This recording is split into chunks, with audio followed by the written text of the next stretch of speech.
Okay, so Mike Granahan says from Aisle Seat, the film works better as an experiment than it does as a piece of storytelling. Will we check out the full review of that? Aisleseat.com. Sheridan and Merriman have created a hybrid between fiction and reality. 12 Angry Men is a clear inspiration story-wise, as 11 jurors initially want to convict, but the 12th, Vicky Krieps, isn't sure. Considerable back and forth takes place with Juror 3, John Connors, taking an adversarial role. Where the film stumbles not insignificantly is in assuming the audience is as obsessed with the case as the directors are. A lot of information is thrown at the viewer very quickly. If you aren't already intimately familiar with the details of this unsolved mystery, it's easy to get lost. Sheridan additionally over-relies on expository dialogue that slows down the momentum of the courtroom drama. Vicky Krieps is typically excellent, and there's much to admire about recreation's experimental nature. Unless you have an active interest in the nitty-gritty of the Sophie Tuscan de Plantier case, the film works better as an experiment than it does a piece of storytelling. Chris Wasser at the Sunday Independent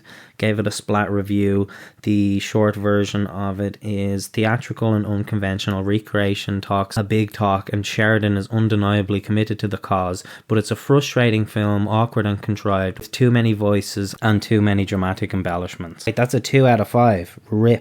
Ripperoni. That was in the Sunday Independent. There's a full review here. I might check that out. Directors Jim Sheridan and David Merriman co-pilot this laboured jury room drama. Sheridan's film, following on from a documentary series of the same subject, tells of a dozen weary jurors desperate to reach a unanimous verdict so they can return home. It is juror number 8, Vicky Krieps, too good for this sort of thing, who wonders if perhaps Bailey, silently portrayed in a clunky setup by Colin Meaney, is innocent. Falls to a patient foreman, Jim Sheridan, in a poorly judged acting role to restore order. This one's from the Irish Independent. That last one was from the Sunday Independent. It's another splat review. Jim Sheridan's Sophie de Plantier film showcases a jury lost in seance and shouting. This one, this is a paywalled one. I think this is the same Irish Independent that wrote the puff piece about David Merriman, saying please feel bad for me because my mammy is dead. Some will use their recreation time this weekend to go see Jim Sheridan's new movie Recreation. It's a splat review, so another rip. Top critic Wendy Ide,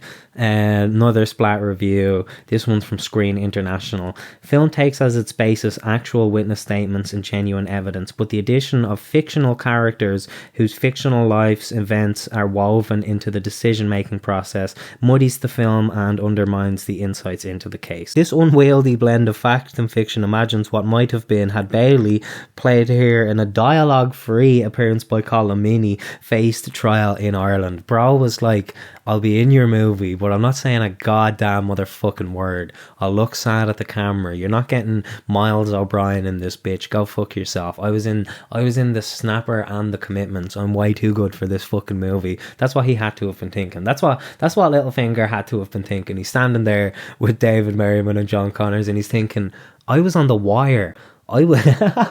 The film is a boldly unorthodox attempt to shed light on the flawed police investigation through the means of a fictionalized jury debate. However, this device gets in the way of any in-depth examination of the case. Given the sensitivity of the subject matter, it might have been better served by a more conventional documentary.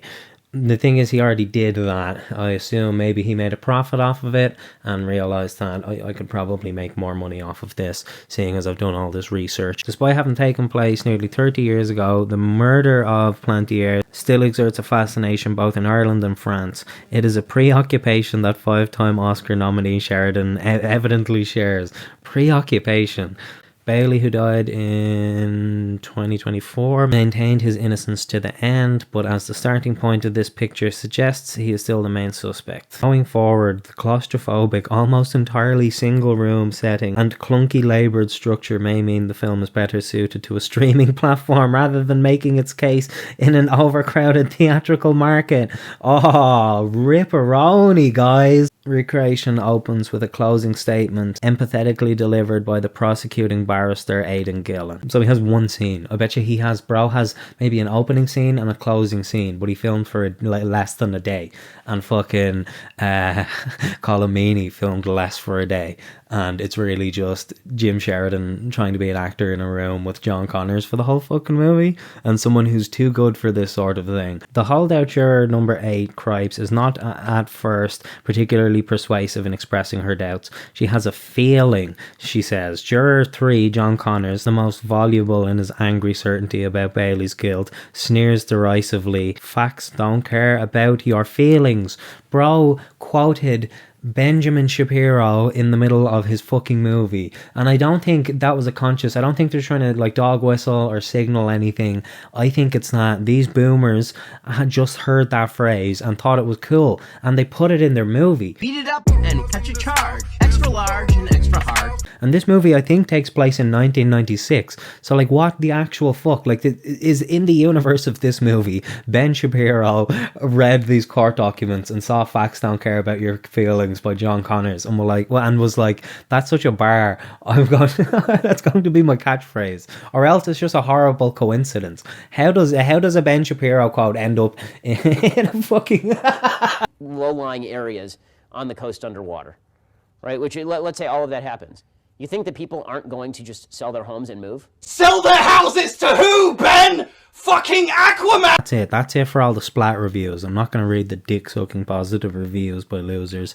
But all I have to say, once again, for the boys is RIP.